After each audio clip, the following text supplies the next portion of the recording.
One more time. Here we go. All right. I taught Sunday school in a Baptist church. I attended a Methodist church. I got saved in a Pentecostal church, and I was attending a Catholic high school, so I had Mass on Wednesdays. So people said, Man. do you know what you are? Well, I got to know the Lord through everything else, and it really drew me closer to Him. Right. Well, it gave you such an exposure too. It did. You know, It really did. You know, as for me, I was, you know, always the Pentecostal Church of God setting, and you know, it was just, you know, hanging off the rat running, you know, and all. But I'm glad you know, I got that in my life. But as I got older, I said, you know, there's more to this than just being emotional. There you go. And the Lord knows I still love that emotional fervor. Amen. And all. But I think what happens is sometimes people lean too much on that. Exactly. And all. And what I'm hearing you say tonight too is like, you learn this intimacy with God, you get connected, and you stay connected, and you learn His Word. Amen.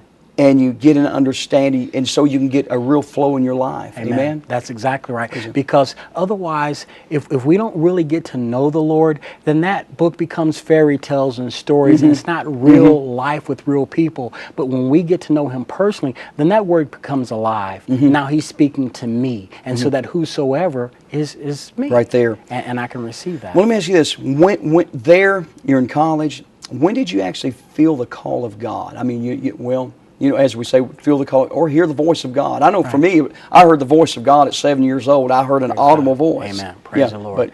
But for me, it was about that time. I'd been hearing something and didn't know if it was the Lord. I said, Lord, let me give a way to prove this out. Right. And people will say, yes, it lines up with His Word. But there's sometimes the particulars that we have to kind of pick up the cadence of God and the types of things He would say. Yes, sir. So we become familiar with that with His Word. But it was during that time, and I said, Lord, you know, prove this out to me. He said, I'll prove it out to you. And so we went through a process of just seeing things. And I tell people and listening to what He's saying, if it's not illegal and it's not immoral, try it out. There you go. See, because the problem, Pastor, I found out is we're dealing in knowledge. And knowledge is only information about the past. And God is coming to us with wisdom, which is information about the future.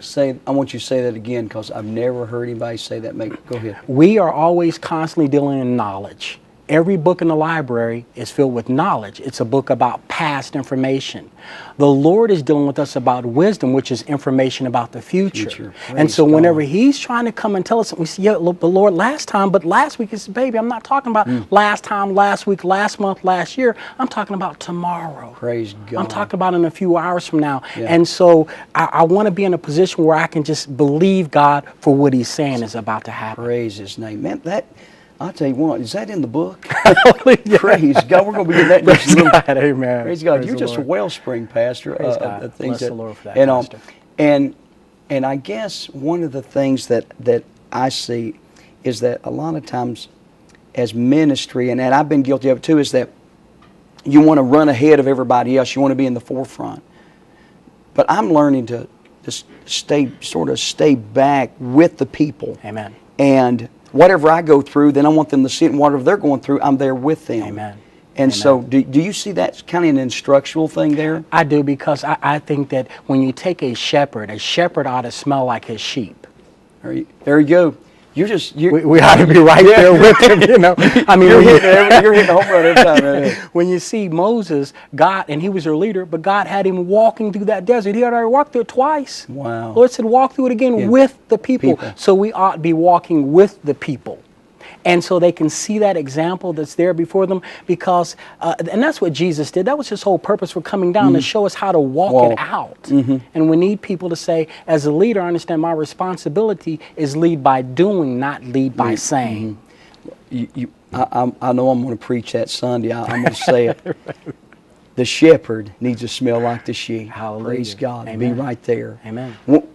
And whenever those that we love, those God-given ones, the Adelphia ones that God puts with us, amen, that grow with us and all and learn the ways of the Lord, then we bring them to a place of God with us, and we don't leave them behind, but we all structure together.